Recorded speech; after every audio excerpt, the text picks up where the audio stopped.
Buenos días, ¿se escucha bien? Dios les bendiga, mis hermanos. Vamos a orar para poner ese espacio en manos de nuestro Dios.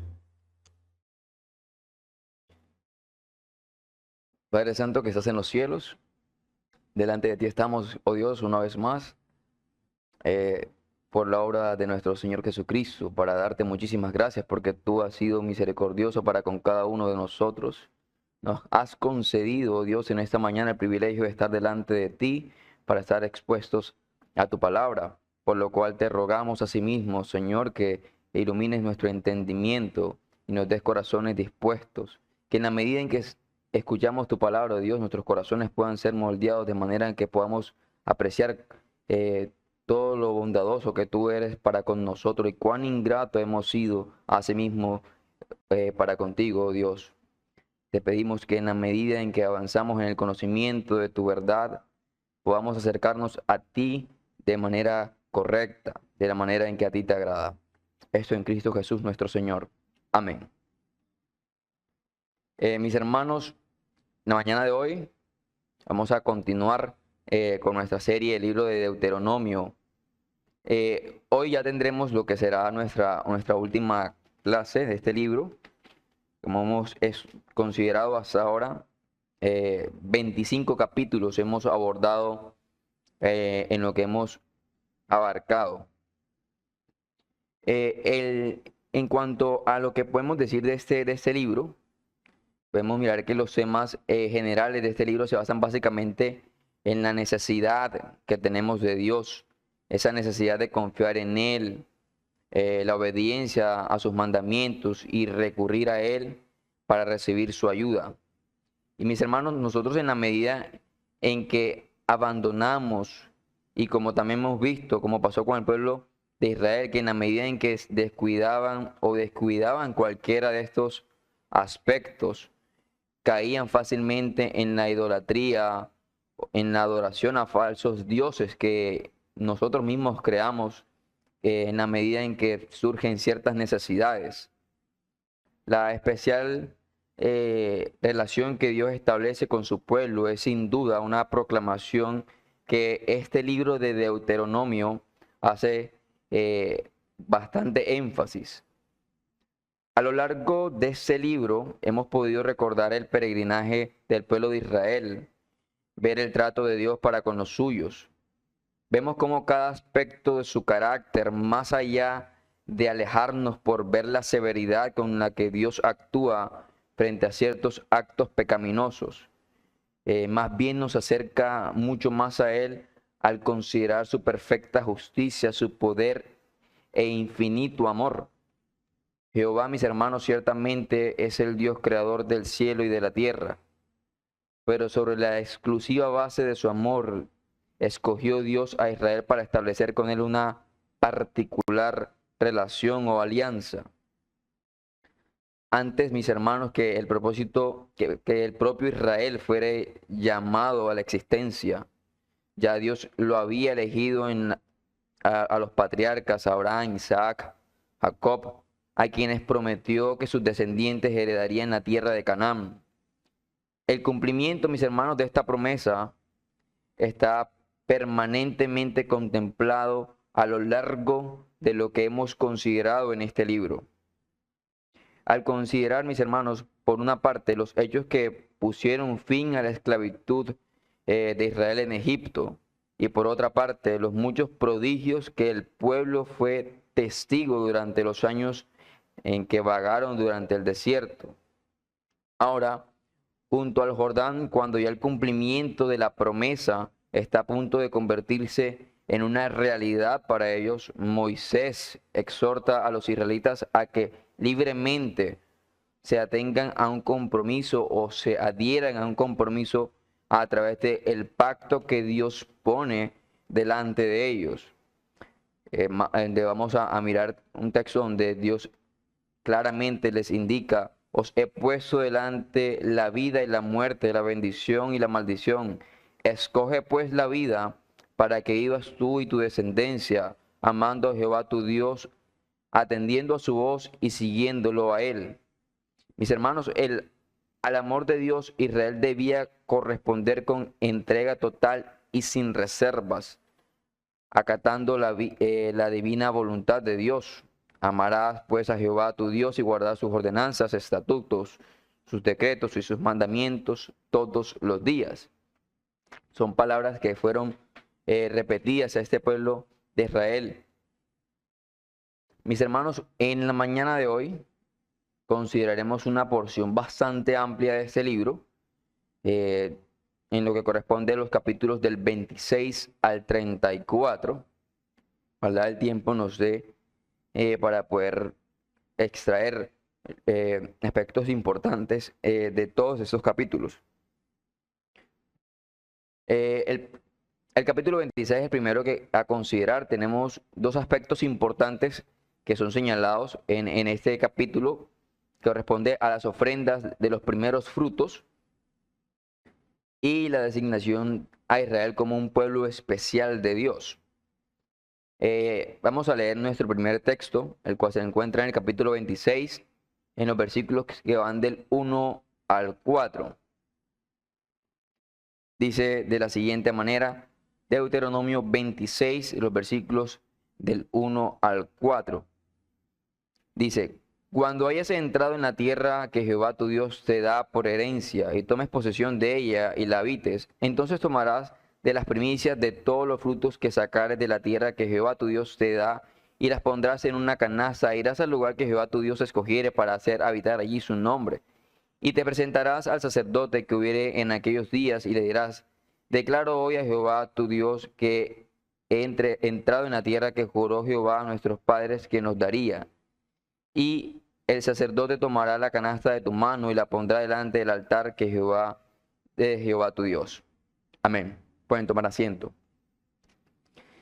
Este capítulo, en lo que son básicamente los versículos del 1 al 11, introduce, mis hermanos, una ceremonia, la ceremonia de la presentación de las primicias de los frutos. Esta ceremonia debía ser celebrada por el pueblo ya en Canaán, después de la terminación de la conquista de la tierra prometida. El Sagrado Escritor en diversas oportunidades declara que Jehová era quien iba a proveer las bendiciones para Israel. Esta declaración de que Jehová era la fuente de la bendición era precisa, mis hermanos. ¿Para qué? Para contrarrestar la idea de que aquellos dioses, como el dios de la fertilidad en esa región de Canaán, era el Dios que producía la fertilidad en aquella tierra, puesto que era un acto que recordaba que Jehová era la fuente de las bendiciones recibidas, y en gratitud por su abundante bendición, el pueblo tenía que recordar, responder a esta bondad divina con la presentación de estas primicias a través de esta ceremonia que se instituye. Ahora, la presentación de las primicias del fruto se hacía en el templo delante del sacerdote.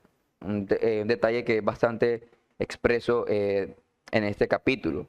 Ahora, la expresión, el lugar que Jehová tu Dios haya escogido para habitar allí su nombre. Como ya hemos visto ya en escuelas anteriores, esto se refiere al santuario central en donde estaba el arca del pacto, el símbolo de la presencia de Dios.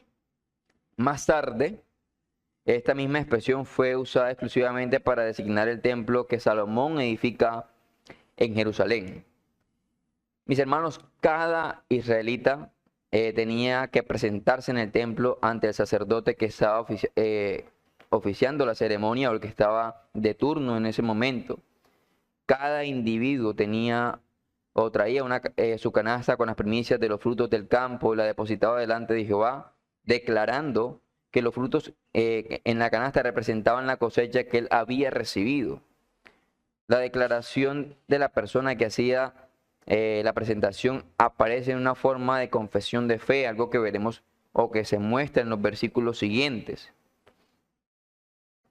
Mis hermanos, y algo sobre lo que me gustaría reflexionar hasta este punto, y es que la salvación involucra más que el rescate del infierno.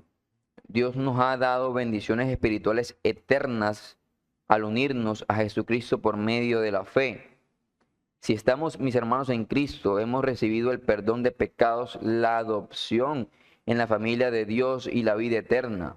Somos herederos de Dios y coherederos con Cristo. Dios nos ha equipado con todo lo que necesitamos para la vida y la piedad. Él nos ha dado su Espíritu Santo para que habite en nosotros. La lista de bendiciones espirituales que recibimos de Dios podría continuar y cada cosa en esa lista es un motivo de gratitud. Todo lo que Dios nos ha dado gratuitamente a través de nuestra unión con Cristo debe hacernos expresar gracias a Dios por su don inefable. Ahora, como les indicaba en versículos siguientes, este acto donde ellos confesaban o daban cierta expresión, una declaración de fe que los israelitas recitaban, la cual incluía dos afirmaciones. La primera afirmación de la persona que presentaba la canasta delante de Dios era que reconocía que él había recibido una porción de tierra prometida porque Jehová que había cumplido la promesa que había hecho a los patriarcas. Él declara que el sacerdote tomaba la canasta de las manos del adorador y la ponía delante del altar de Jehová. La segunda afirmación de la persona que hacía la presentación de esta canasta, esta confesión de fe hace referencia a la situación difícil de sus antepasados y enfatiza la fidelidad de Jehová a través de la historia de Israel y de la preservación milagrosa del pueblo en su jornada hacia Canaán.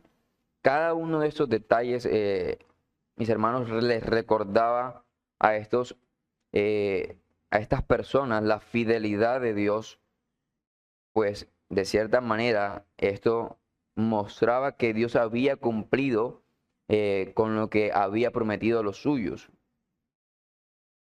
En los versículos 17 al 19 dice: has declarado solemnemente hoy que Jehová es tu Dios y que andarás en sus caminos y guardarás sus estatutos, sus mandamientos y sus decretos, y que escucharás su voz. Y Jehová ha declarado hoy que tú eres pueblo suyo y de su exclusiva posesión, como te lo había prometido, para que guardes todos sus mandamientos, a fin de que exaltar sobre todas las naciones que hizo, para loor y fama y gloria, y para que seas un pueblo santo a Jehová tu Dios, como él ha dicho. En estos versículos, mis hermanos, vemos esa segunda ese segundo elemento que es resaltado en este capítulo, y es esa declaración de Israel como un pueblo especial y exclusivo para Dios. Ahora, por ser un pueblo especial, con fama y honor serían conferidos a Israel. El contexto parece indicar que por su obediencia a Jehová y por su relación especial con Dios, el honor que Israel iba a recibir sería consecuencia de su obediencia y de su relación privilegiada con Dios. Años más tarde, Jehová declara por medio del profeta Jeremías que él había escogido a Israel para que fuese un pueblo y para renombre, alabanza y honra. Pero Jehová declaró diciendo que ellos no escucharon. Después de la conquista de la tierra de Canaán, Israel abandonó su relación especial con Jehová, violó las demandas del pacto, cosas que veremos más adelante. Por causa de esa apostasía, Israel abandonó su posición exaltada de entre las naciones. Ahora, este detalle de que Dios le declara a Israel que es un pueblo escogido, especial, también, mis hermanos, nos recuerda que en Cristo nosotros venimos a hacer aquello que el apóstol Pedro dice de que somos linaje escogido, real sacerdocio, nación santa, pueblo adquirido por Dios para que anunciéis las virtudes de aquel que os llamó de las tinieblas a su luz admirable. El pueblo que Cristo compró con su propia vida es un pueblo especial, marcado por su sacrificio, redención y purificación. Y como creyentes, mis hermanos, nosotros estamos llamados a vivir de manera coherente y consecuente con esa identidad, con esa realidad que tenemos, reflejando, mis hermanos, la luz de Cristo en un mundo que necesita conocer de Cristo. Ese es otro aspecto importante, mis hermanos, que señala este capítulo y un elemento importante de reflexión para nosotros, ya que en la medida en que nosotros vamos a seguir estudiando el comportar de este pueblo en cuanto a cómo ellos se conducían de acuerdo a esa realidad. Ahora, después de la declaración del pueblo y de Jehová, aceptando las obligaciones del pacto, Moisés y los ancianos de Israel hablaron al pueblo declarando que Israel tenía que guardar el pacto después de cruzar el río Jordán y entrar en la tierra prometida. Los versículos 27, el capítulo ya 27, en los versículos que van del 1 al 3 dice lo siguiente: ordenó Moisés con los ancianos de Israel al pueblo diciendo: guardaréis todos los mandamientos que yo os prescribo hoy. Y el día que pases al Jordán, del Jordán a la tierra que Jehová tu Dios te da, levantarás piedras grandes y las revocarás con cal y escribirás en ellas todas las palabras de esta ley cuando hayas pasado para entrar en la tierra que Jehová tu Dios te da, tierra que fluye leche y miel, como Jehová, el Dios de tus padres, te ha dicho. Para hacer un resumen de este capítulo, acá el Señor da unas instrucciones acerca de lo que iba a suceder una vez que los hijos de Israel entraran en la tierra prometida. Ellos debían ir a Siquem, que se encontraba en el valle entre el monte Ebal y el monte Gerizim.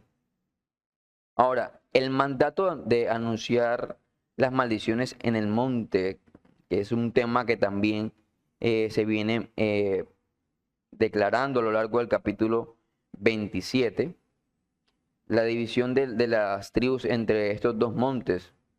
Ya en los versículos del 11 al 26 viene una lista de una proclamación de las maldiciones y bendiciones, que era un evento de mucha importancia en la ceremonia de los tratados políticos del Antiguo Oriente. En los tratados políticos de las ceremonias de promulgación y renovación de un pacto terminaban con una declaración de las bendiciones y maldiciones que estaban asociadas a este pacto. Las bendiciones y maldiciones servían para despertar en el pueblo el deseo de obedecer las demandas de este pacto. En el caso de Israel, la ceremonia de proclamación de las bendiciones y maldiciones serían llevadas a cabo en la tierra prometida después de que el pueblo hubiese cruzado el río Jordán. De esta manera, el pueblo podría confirmar una vez más que Jehová era un Dios que cumplía su palabra.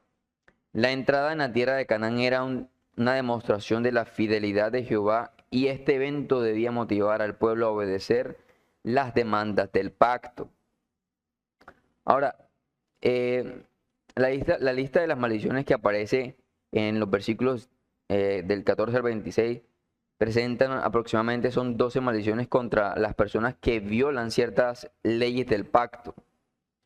Aun cuando no hay un tema común que une las maldiciones, 8 de las maldiciones hacen referencia a los 10 mandamientos.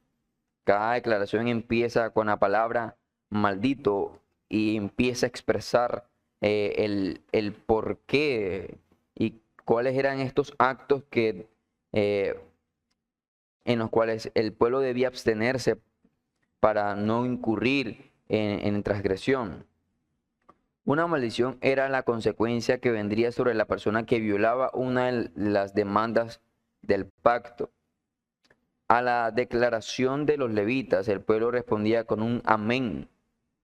La palabra amén significa que la persona que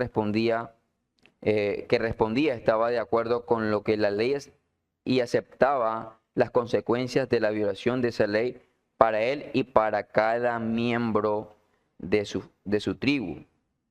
Ahora, es importante reconocer que nosotros en Jesucristo no tenemos una relación como este pacto antiguo con Dios.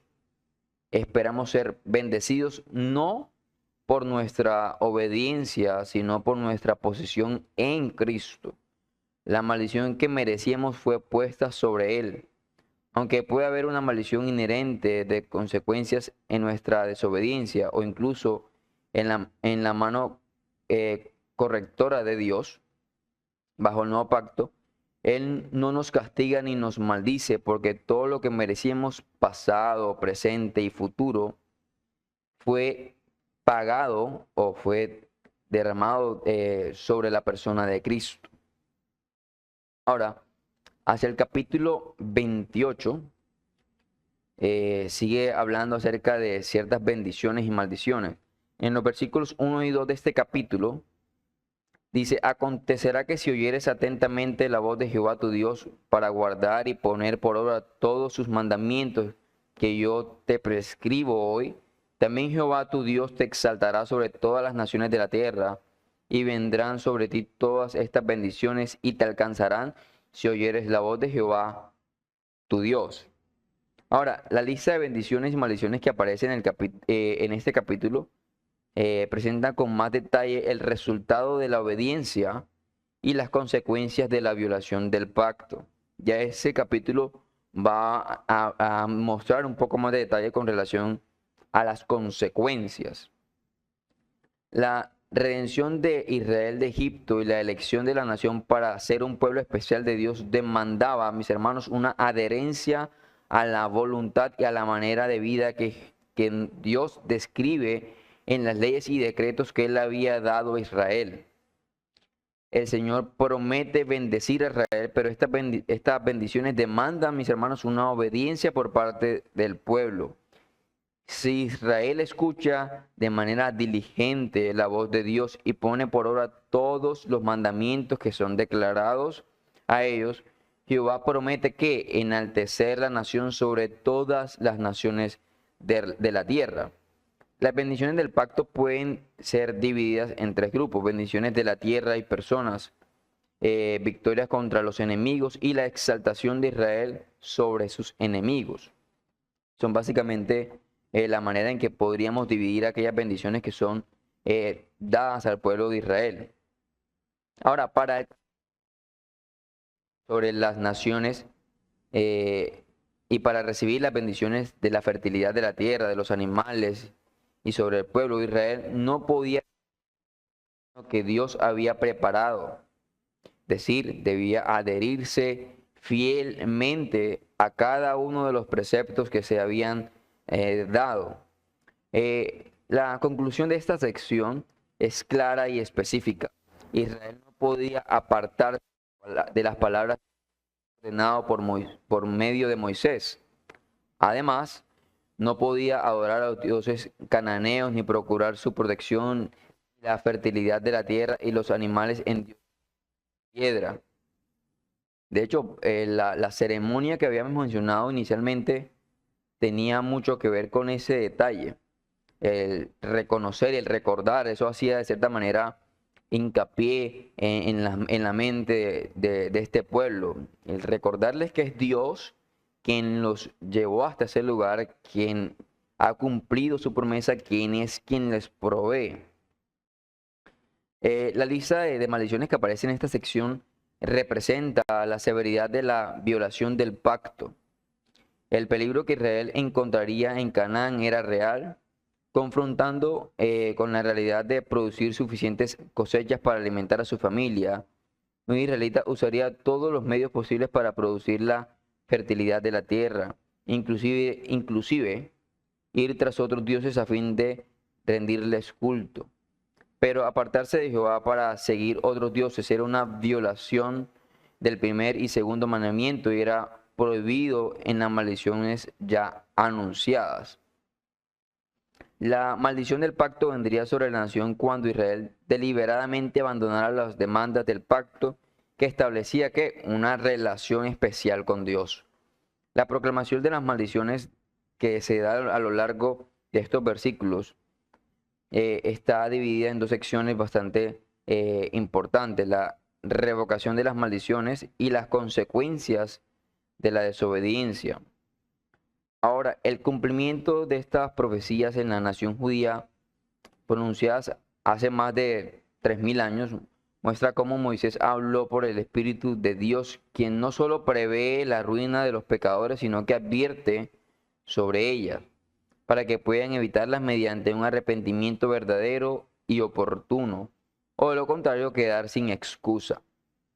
Y agradecemos que en Cristo, mis hermanos, nos ha redimido de la maldición de la ley al ser hecho Él maldición por nosotros, llevando en su propia persona todo el castigo que merecen nuestros pecados y que de otra manera habríamos soportado eternamente. A este refugio y salvación que los pecadores acudan, a este Cristo es el único refugio para el pecador. En esto quiero continuar hacia nuestro capítulo 29, ya que el tiempo se está cortando y aún nos quedan varios capítulos por delante. El capítulo 29 expresa básicamente lo que es la renovación del pacto, o donde Moisés habla de esa renovación del pacto. El primer versículo de este capítulo dice: estas son las palabras del pacto que Jehová mandó a Moisés que celebrase con los hijos de Israel en la tierra de Moab, además del pacto que concertó con ellos en Horeb. Esta parte o esta sección es un resumen histórico que sirve para exhortación a Israel a aceptar el pacto. Acá Moisés narra brevemente la historia de Israel y describe lo que Jehová ha hecho contra Faraón en Egipto, la redención de Israel de la opresión egipcia por medio de señales y prodigios. Pero Moisés también declaró que a pesar de todas las señales, Israel no pudo atender completamente el significado de estos eventos. La ignorancia de Israel se originó por causa de la rebelión del pueblo que había salido de Egipto, cosa que nosotros ya estuvimos viendo. Ellos habían presenciado las manifestaciones del poder de Dios, pero no pudieron entender el significado de lo que había sucedido por la dureza de su corazón. Por cuanto ellos se rebelaron contra Jehová, el pueblo fue condenado a peregrinar en el desierto durante ¿cuánto? 40 años. Pero por su amor hacia Israel, Jehová proveyó para las necesidades del pueblo. Sus vestidos no se envejecieron ni se gastaron los zapatos de sus pies. El pueblo no comió pan porque el Señor les proveyó maná. No bebieron vino porque el Señor proveyó agua de la roca. La generación rebelde pereció en el desierto sin entrar en la tierra prometida. Jehová no estaba dispuesto a perdonar a la persona que deliberadamente abandonaba las demandas del pacto para servir a dioses ajenos. Por el contrario, el furor de la ira divina estaba sobre las personas que practicaban la idolatría. Sobre el idólatra vendrían todas las maldiciones del pacto mencionadas ya en los capítulos anteriores. La palabra imprecaciones es la misma palabra que aparece en los versículos 12 y 14 y se traduce como compromiso solemne u obligaciones bajo juramento. Aquí la expresión, las imprecaciones escritas en este libro, significa que las maldiciones del pacto, así como aparecen en el libro de Deuteronomio. La persona que abandonaba a Jehová para servir a otros dioses estaba bajo la maldición del pacto y su nombre sería completamente eliminado de la memoria de la comunidad y él sería apartado de la tribu, probablemente para recibir el castigo que había invocado sobre sí mismo por la violación al pacto. El texto termina con una exhortación a Israel a obedecer la voluntad de Dios, así como él había revelado por medio de Moisés. Había, mis hermanos, muchas cosas que sucederían en el futuro y que solamente Dios conoce, pero él había revelado su voluntad para guiar la vida religiosa y continuaría de Israel en el presente. Israel no tenía que preocuparse, mis hermanos, por los secretos de Dios. Lo que Israel necesitaba para vivir una vida feliz, Dios lo había revelado por medio ya de Moisés. Las bendiciones de la obediencia y las consecuencias que también traería la desobediencia. Estos eran, mis hermanos, los incentivos para ayudar a Israel a obedecer la palabra de la ley, así como aparece en este libro de Deuteronomio. Ahora, en el capítulo 30 habla de la restauración para un Israel arrepentido. Los versículos del 1 al 3 dice lo siguiente: sucederá que cuando hubiere venido sobre ti todas estas cosas, la bendición y la maldición que he puesto delante de ti, y te arrepientes en medio de todas las naciones a donde te hubiere arrojado Jehová tu Dios, y te convirtieres a Jehová tu Dios, y obedecieres a su voz conforme a todo lo que yo he mandado hoy, tú y tus hijos, con todo tu corazón y con toda tu alma, entonces Jehová hará volver a tus cautivos y tendrá misericordia de ti y volverá a recogerte de entre todos los pueblos a donde te hubiere esparcido Jehová tu Dios, cuando hubiere venido sobre ti todas estas cosas. Este capítulo, o en este capítulo hay una clara indicación de la misericordia de Dios, o que la misericordia de Dios tiene reservada para Israel en los últimos días.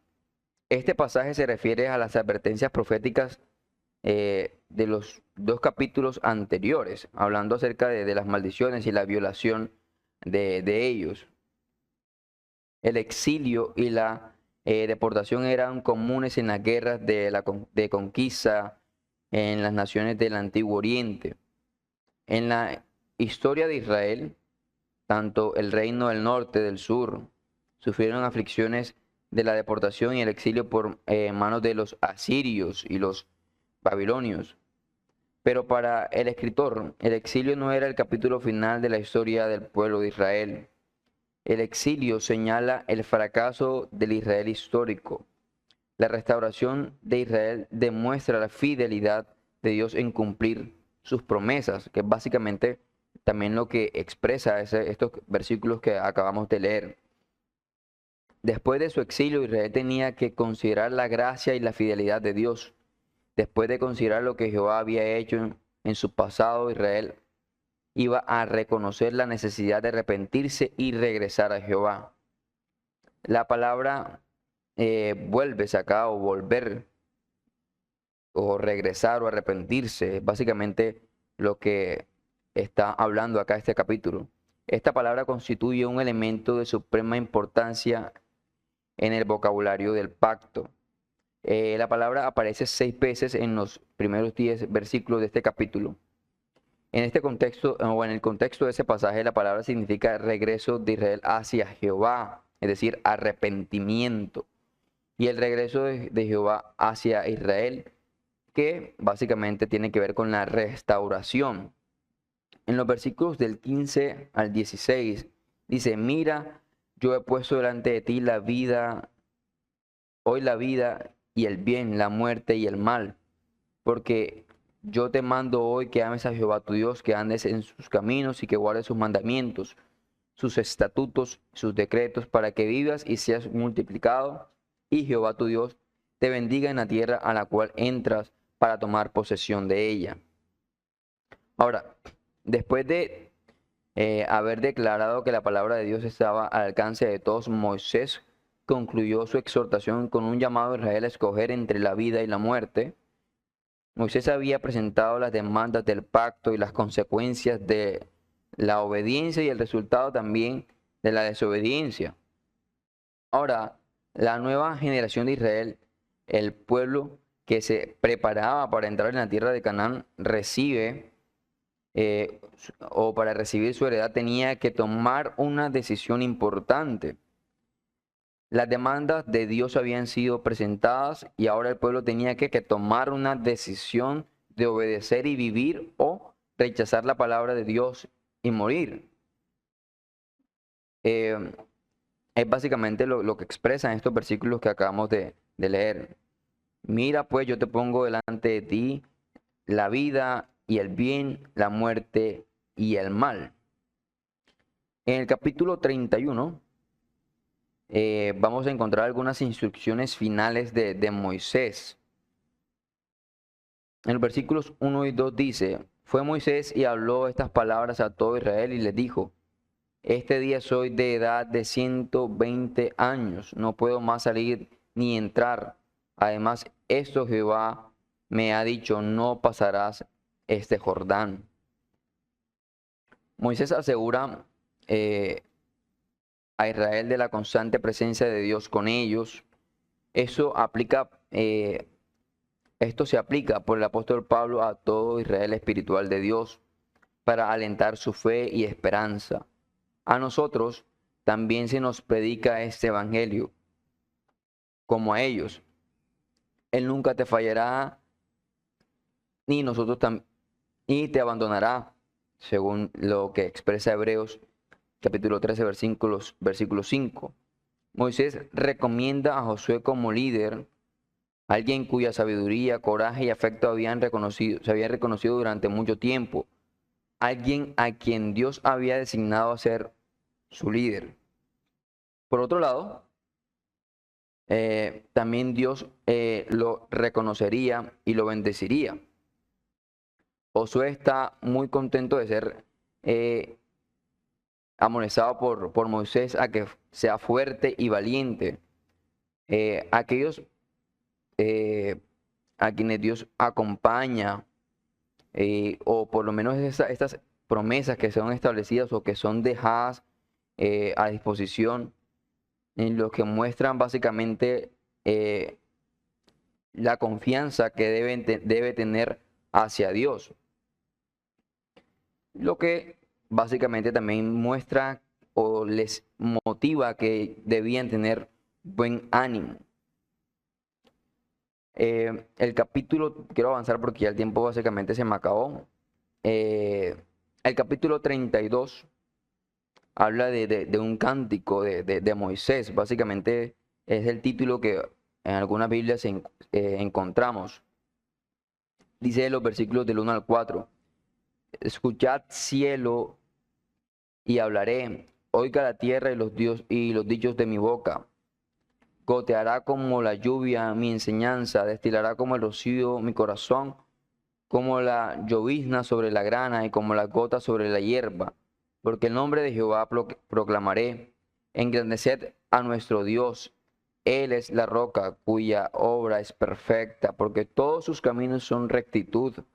Dios de verdad y sin ninguna iniquidad en él. Él es justo y recto.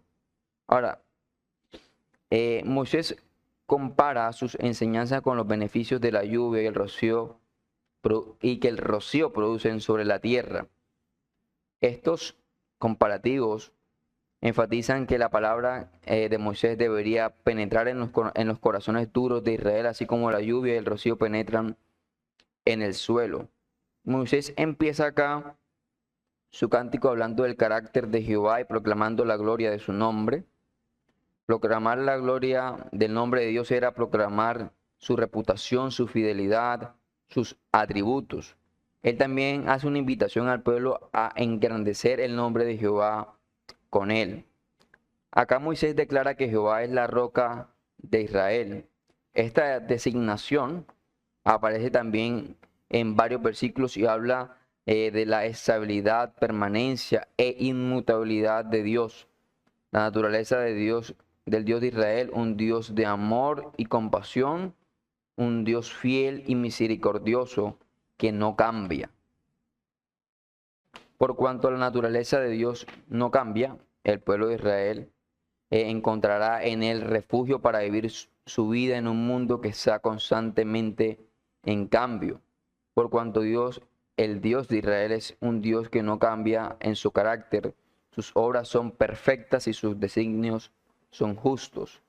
Dios es fiel y verdadero, en él no hay maldad. Él es justo en su manera de tratar con el pueblo y recto en su conducta con Israel. En ese versículo 32, ya en los versículos 48 al 52, vemos unas instrucciones finales de parte de Moisés. Ya después de haber declarado la ley a Israel y después de haber señalado su cántico al pueblo, Moisés recibe instrucciones acerca de su muerte. Jehová ordena a Moisés que suba al monte Abarim, al monte Nebo para mirar hacia la extensión de la tierra a la que iba a entrar Israel como herencia. Abraham era una cadena de montañas situadas en Moab, los montes de Nebo y Pisgah era parte de la cadena de montañas. Allí en el monte Moisés sería reunido con su pueblo. Esta expresión simplemente significa morir y ser reunido con los miembros de su familia en Seol, el lugar donde una persona iba después o iba a ser muerto. Moisés iba a morir sin poder entrar en la tierra de Canaán, cosa que ya nosotros habíamos mirado anteriormente. Por la desobediencia, Moisés había menospreciado la santidad de Jehová en presencia de Israel, un tema que ya tocamos. Por esta razón, él contemplaría la tierra prometida desde lejos sin poder cruzar el río Jordán con la nueva generación. En el capítulo 33, vemos que Dios bendice a las tribus. De hecho, el primer versículo da esa introducción, dice, esta es la bendición con la cual bendijo Moisés, varón de Dios, a los hijos de Israel antes que muriese. A todos sus preceptos, advertencias y profecías, Moisés añadió una solemne bendición.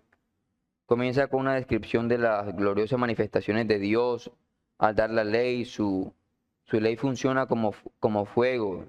Si se recibe y derrite, calienta y purifica, quema la escoria de la corrupción.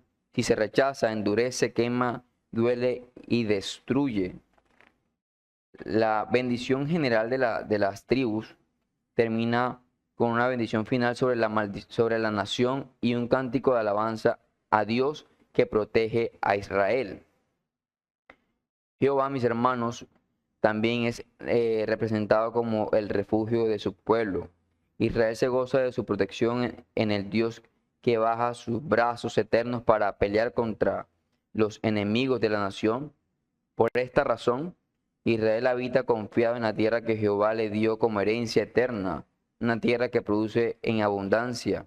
La abundancia de la tierra prometida aparece en la abundancia del grano, del vino y del rocío. Israel es un pueblo, mis hermanos, bienaventurado por causa de Dios. Israel es un pueblo salvo por la gracia y el amor de Jehová. Él sirve de escudo protector para su pueblo. Él es Dios que socorre a Israel en su hora de necesidad. Ya el capítulo 34 ya habla acerca de la muerte de Moisés.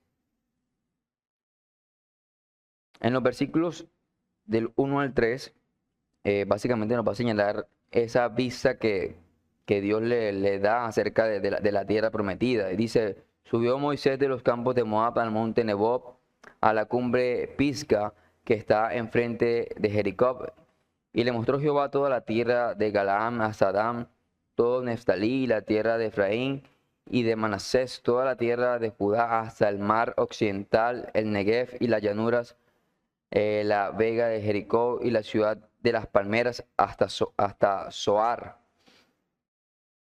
En la cumbre del monte Pisgah, Jehová enseñó a Moisés toda a recibir como herencia. Desde el monte Moisés pudo mirar de Canaán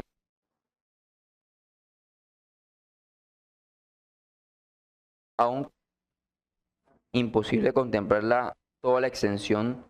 El escritor de Deuteronomio describe el límite geográfico de la vida como existía en sus días.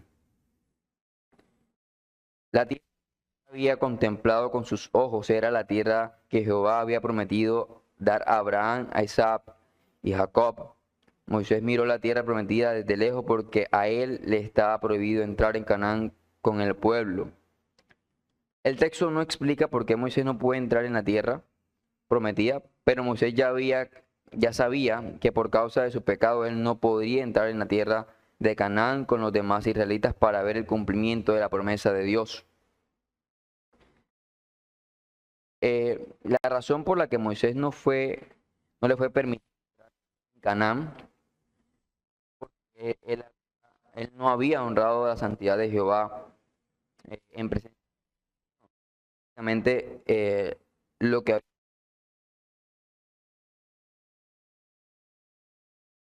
en los versículos de este mismo capítulo, en los versículos de 5 al 8, habla ya acerca de la muerte y sepultura de Moisés.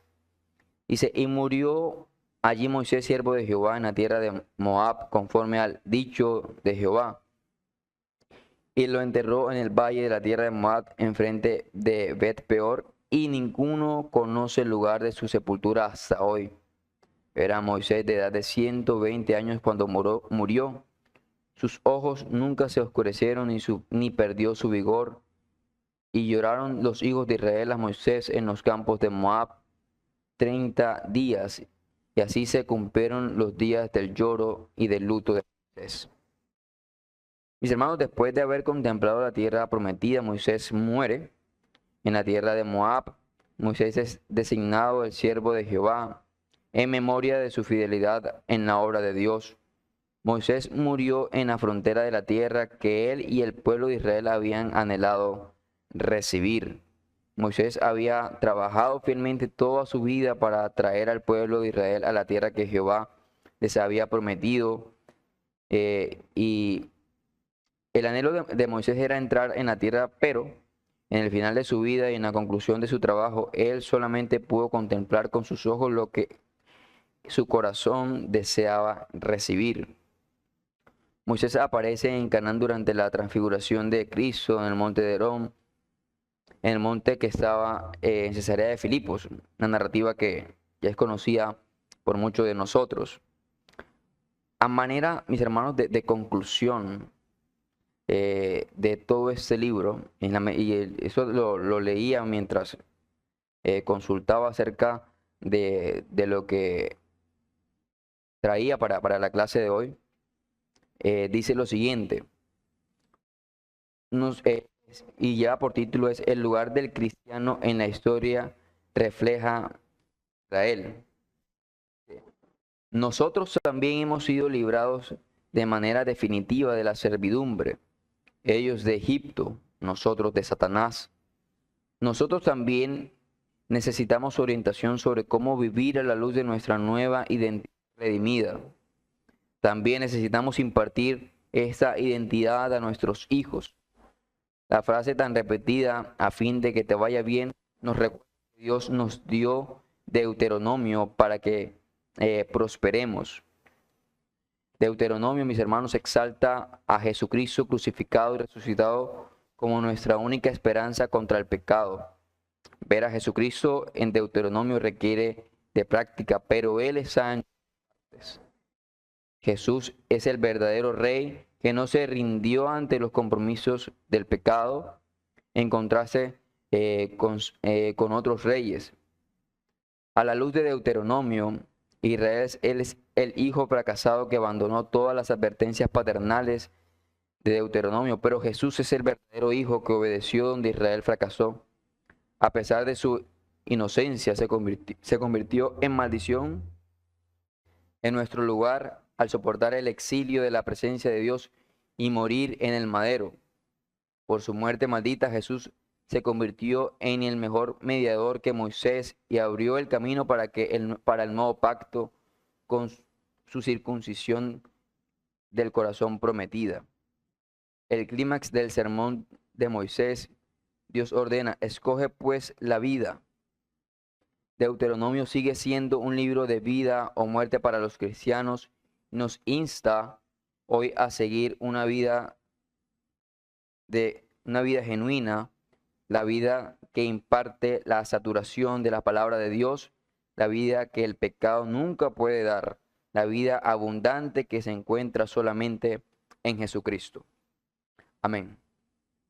Mis hermanos, vamos a orar. Y si hay preguntas o aportes, los hacemos. Padre que estás en los cielos, te damos muchísimas gracias, oh Dios, por tus misericordias, por tus bondades, porque Tu palabra, oh Dios, nos recuerda tu fidelidad, nos recuerda, oh Dios, que tú estás siempre con nosotros. Te pedimos asimismo que estas palabras estén delante de nosotros siempre, para que nuestros corazones puedan tornarse más agradecidos hacia ti. Te rogamos asimismo también que en la medida en que nosotros crecemos en el conocimiento de tu palabra, podamos ser quienes reflejemos claramente a los demás tu carácter, porque a eso, oh Dios, nos has llamado, a que nosotros vivamos conforme a la dignidad que nos ha sido dada en la medida en que hemos sido adoptados como hijos por medio de la fe en Jesucristo. En Cristo Jesús nuestro Señor. Amén. ¿Se escucha? Sí. Ok. ¿Alguna pregunta o aporte?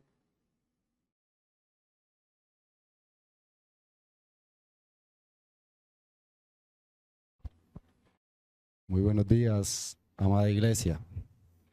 La paz y la misericordia de nuestro Señor sea con ustedes.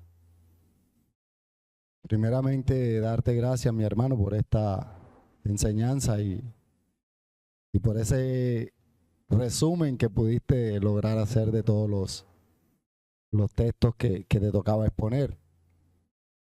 Y bueno, hoy terminamos este libro y debemos tener claridad de que este libro nos da una enseñanza bastante importante para nuestras vidas de creyente, porque adicional a recordarnos la ley, nos muestra primordialmente y en especial en estos últimos capítulos, nos muestra la inmutabilidad del Señor. Nos hace ver cómo el Señor no cambia de opinión. Él anteriormente le había dicho a Moisés que no iba a entrar a la tierra y no entró. Adicional a eso muestra su justicia y nos da el mandato a la obediencia. Nos muestra que la desobediencia es castigada y en Moisés se puede uno dar cuenta cómo el Señor castiga la desobediencia de Moisés y en nosotros pues por su gran misericordia, por ese amor del Señor, nuestra desobediencia fue castigada en Cristo. Y hoy gozamos de ese gran privilegio de que nuestro Señor pagó por nuestras deudas. Sin embargo, podemos apreciar en todo el libro cómo el Señor nos instruye y nos lleva a que seamos fieles a Él, como Él es fiel a su palabra y como ha sido fiel a su amor para con nosotros, dándonos vida y dándonos la oportunidad de conocerle y gozar así la vida eterna. Entonces es importante que nosotros tengamos todos estos detalles presentes al momento de estudiar el libro de Deuteronomio, libro que muchas veces al estudiarlo no logramos comprender precisamente porque no tenemos en cuenta todos estos principios que hemos expuesto a través de estas escuelas y de esta enseñanza, que más que enseñar teológicamente son una introducción al libro para que lo tengamos presente al momento de estudiar. Es algo que siempre quiero que recordemos en cuanto a estas enseñanzas que hemos venido dando, que nos llevan a entender mejor lo que enseña el libro. Ese era el aporte que quería hacer, mi hermano. Gracias y bendiciones. Gracias, pastor.